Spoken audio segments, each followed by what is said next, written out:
Conforme eu já havia anunciado, nós estamos recebendo aqui pela primeira vez, né, a secretária de Meio Ambiente aqui do estado de Mato Grosso, a Maureen Lazzaretti.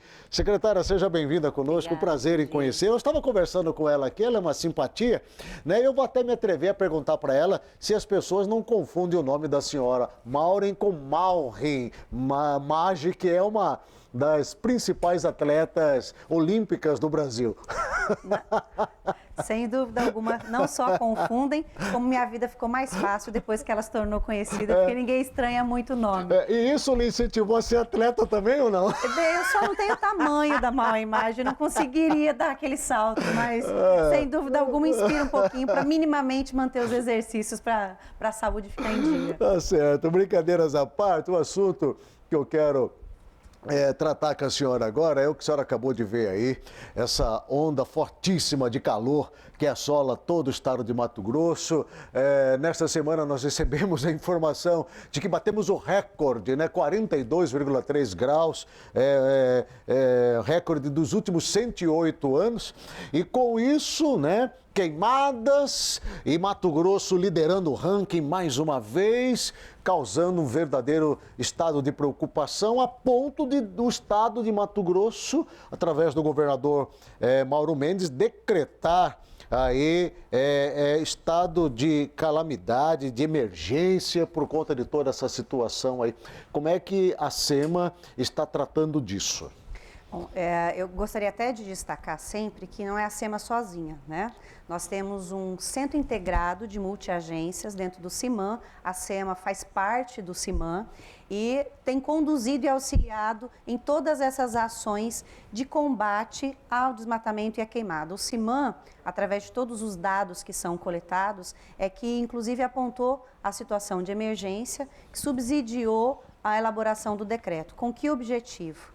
Nós já antevíamos uma questão climática que comprometeria ainda mais as nossas ações. Toda vez que nós temos um cenário como esse, de forte calor, baixa umidade do ar e muitos dias de estiagem, nós temos uma combinação que aumenta sensivelmente o risco de incêndio. Isso já estava no radar do estado? Não, a gente tem uma previsão, mas que ela se altera com o passar das semanas. Foi quando nós tivemos essa previsão de que até o final de setembro a situação poderia se agravar, que já vinha acumulando o período de estiagem expressivo, isso poderia se agravar, é que nós previmos, né, o decreto de emergência para que ações complementares pudessem ser ajustadas e é o que nós estamos fazendo agora. A situação ficou tão preocupante que o próprio ministro do Meio Ambiente, o Ricardo Salles, esteve aqui em Mato Grosso, inclusive a senhora percorreu algumas regiões com ele.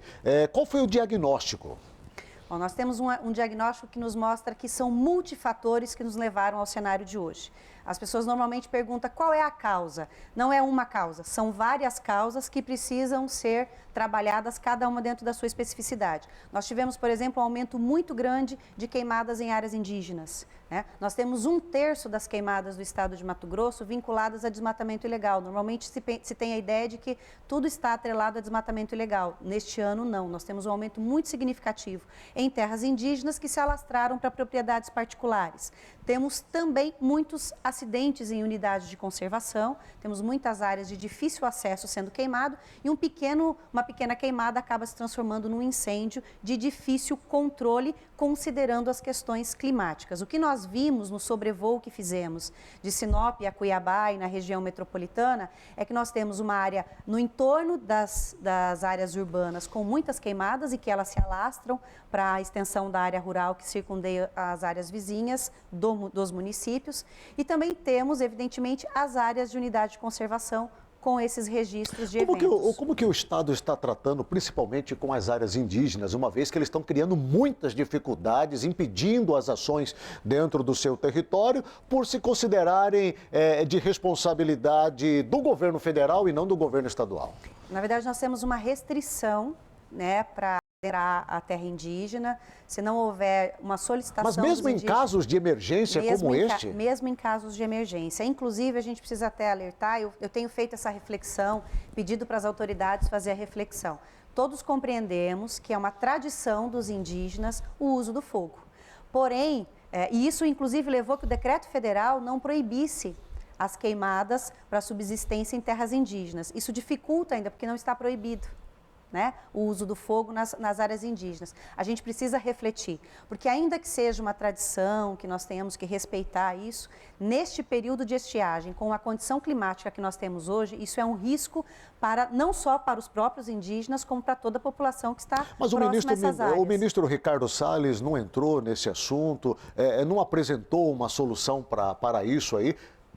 Não, naquela oportunidade, a solução foi o decreto, logo na sequência veio o decreto proibitivo, que não adentrou por questões tradicionais culturais. Então, acho que a discussão precisa se iniciar a partir da experiência desse ano. O presidente Jair Bolsonaro ele tem tecido duras críticas, dizendo que grande parte desses incêndios que estão acontecendo são criminosos. Ele tem atacado duramente as ONGs, as organizações não governamentais, como as grandes vilãs e responsáveis de tudo isso. Este assunto também está sendo observado aqui no estado de Mato Grosso? Não, nosso foco é, evidentemente, identificar incêndios ou queimadas criminais. Esse é o objetivo. Sim. Atribuir a responsabilidade ainda não é possível, não temos esse cenário. O que nós temos oficialmente os dados oriundos do INPE mostram que terras indígenas têm queimado muito, propriedades particulares têm queimado bastante, muitas próximas a essas áreas que os incêndios iniciam em terras indígenas e muitos assentamentos também. Qual é o diagnóstico que fazemos? Todo o esforço do Estado de Mato Grosso, juntamente com o IBAMA e o ICMBio, que compõem o Centro Integrado de Multiagências, e agora, nos últimos 30 dias, com o reforço do Exército, nós temos tentado combater os ilícitos e identificar a autoria. Com as imagens da Planet, nós temos conseguido materializar essa autoria, o que era mais difícil nos anos anteriores, porque se precisava pegar em flagrante. É muito difícil você flagrar alguém provocando um incêndio ou uma queimada. Com as imagens, nós conseguimos avanço diário daquela queimada e é possível perceber onde ela se iniciou. E com isso estabelecer um diagnóstico e nos próximos meses, de todas as queimadas que nós apuramos, nós vamos ter esse cenário definido de quem são os autores. Pelo menos um cenário muito mais próximo do real do que foi possível nos anos anteriores. Como está a situação agora em Mato Grosso? Hoje nós temos 4 unidades de conservação que está tendo combate aos fogos e muitos focos de calor distribuídos pelo Estado. Nós estamos com aproximadamente a somatória do ano de pouco mais de 24 mil focos de calor, queimadas ativas, expressivamente sendo combatidas em unidades de conservação. Serra de Ricardo Franco, Santa Bárbara, a APA de Chapada dos Guimarães, tinha um incêndio que... qual é a dificuldade de hoje? Mesmo que a gente combata, pela quantidade de calor e a ausência de chuva, ele ressurge. Então, a dificuldade hoje do Corpo de Bombeiros, do Batalhão de Emergências Ambientais, é promover esse combate que ele se estanque de fato e não ressurja novamente. Nós temos a condição climática tem atrapalhado bastante esse combate. Eu quero sair do fogo e quero ir para a água. Eu quero falar de uma situação que está acontecendo na região norte do estado de Mato Grosso, em especial no Rio Renata, por ocasião de uma obra na usina hidrelétrica lá de Sinop. Mas antes, eu gostaria que a senhora desse uma observada nesse vídeo que eu vou apresentar agora, essas imagens que nós estamos mostrando aí, que são milhares de espécies de peixes que estão morrendo, que segundo os ambientalistas ali da região, tudo provocado pela falta de oxigenação da água. E eles alegam que esses peixes estão morrendo por conta exatamente desta obra ao qual a senhora está vendo aí, que é a usina hidrelétrica de Sinop.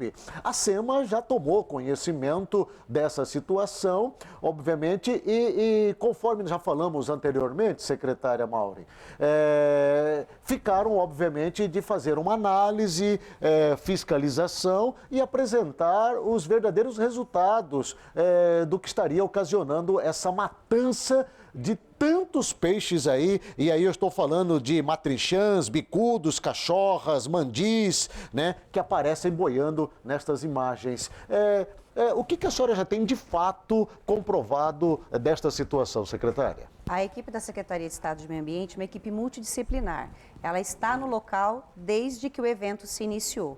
Os dados coletados mostram que nós temos multicausas pela morte dos dos peixes. Podemos Não elencar só assim a principal? a barotrauma, que é os peixes quando passam pela estrutura de um barramento, isso acontece em qualquer empreendimento, mas ele varia a quantidade pela estrutura e o tamanho e também a quantidade de peixes. Ele acaba se batendo, ele tem alterações, ele se machuca e de fato acaba vindo a morrer. E também temos algumas situações registradas que se relacionam à oxigenação.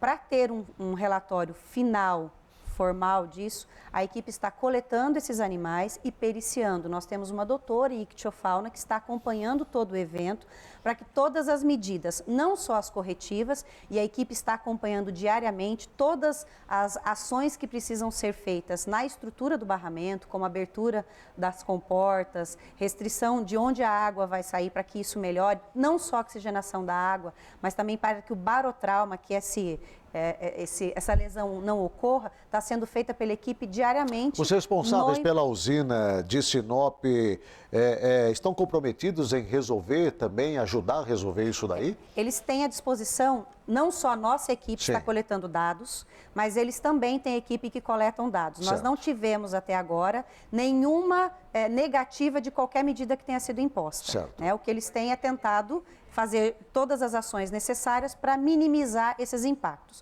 Os impactos que foram verificados vão ser responsabilizados. Nós temos não só a Secretaria de Estado de Meio Ambiente, mas todos esses atos têm sido reportados à Delegacia Especializada e também ao Ministério Público Federal, principalmente de Sinop, que acompanha e, inclusive, conduz uma ação civil pública na Justiça Federal. Podemos considerar que estamos diante de um grave crime ambiental? Eu não consigo chamar de crime porque as causas não estão, não sei se a ação humana é voluntária. Sim. Mas nós estamos diante de um dano ambiental decorrente da instalação de um empreendimento. Certo. Independente de configurar crime ou não, ele precisa ser mitigado, compensado e ressarcida a população que de certa forma for atingida. Perfeito. Eu não vou deixar a senhora sair daqui sem antes perguntar para a senhora da sexta fase da Operação Polígono, que foi deflagrada segunda-feira, agora dia 16, pela Polícia Civil e também pelo Ministério Público Estadual, que culminou aí com o cumprimento de 12 mandatos de prisão e 13 de busca e apreensão contra engenheiros florestais, empresários, servidores da Secretaria Estadual do Meio Ambiente. Quer dizer, é muita gente, secretária. Como é que a senhora recebeu todas essas informações justamente dentro da pasta onde a senhora atua? No início do ano, uma das primeiras ações que nós adotamos quando assumimos a Secretaria de Estado de Meio Ambiente foi trabalhar como a Operação Polígono seria conduzida no âmbito do Estado, inclusive para evitar que fatos como essa operação ocorram no futuro. Para isso, firmamos um termo de compromisso ambiental com o Ministério Público para melhorar as ações e também dar transparência e acesso irrestrito aos atos praticados pelo Estado.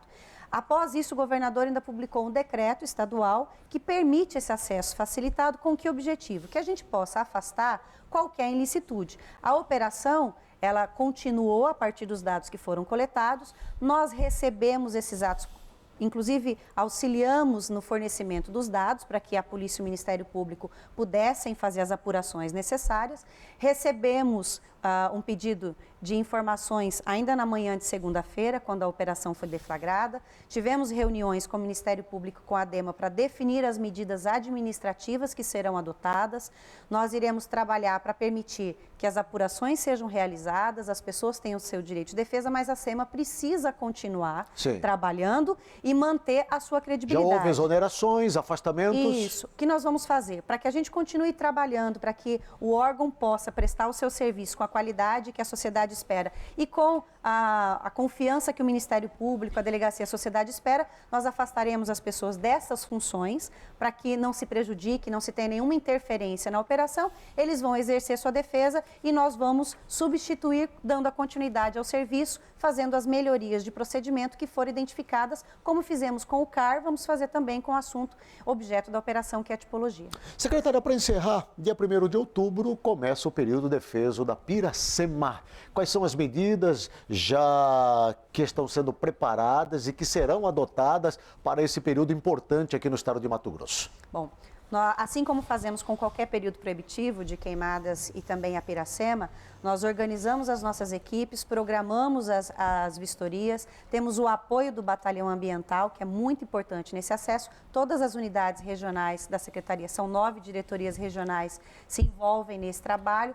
A Superintendência de Educação Ambiental também e a própria Delegacia Especializada de Meio Ambiente, que dá nos aporte quando a gente configura um crime ambiental e encaminha até para que a gente possa dar a resposta que a sociedade espera, que é pegar em flagrante aqueles que estão praticando os crimes ambientais. Isso é muito difícil quando a gente fala de pesca, porque normalmente quando a equipe da SEMA ou do batalhão, da própria DEMA, vai ao local, todos se evadem. Nós precisamos muito da colaboração da população para que a gente consiga efetuar esse efeito pedagógico, não só apreensões, mas evitar que essa pesca predatória ocorra nesse período que é tão importante para a reprodução dos peixes. Lembrando que o período começa dia 1º de outubro e vai até dia 31 de janeiro de 2020. Conversamos nessa tarde com a simpática secretária estadual de Meio Ambiente, Maureen Lazzaretti. Secretária, muito obrigado pela sua participação. Que Deus lhe abençoe à frente dessa pasta aí. Obrigada, eu que agradeço a oportunidade.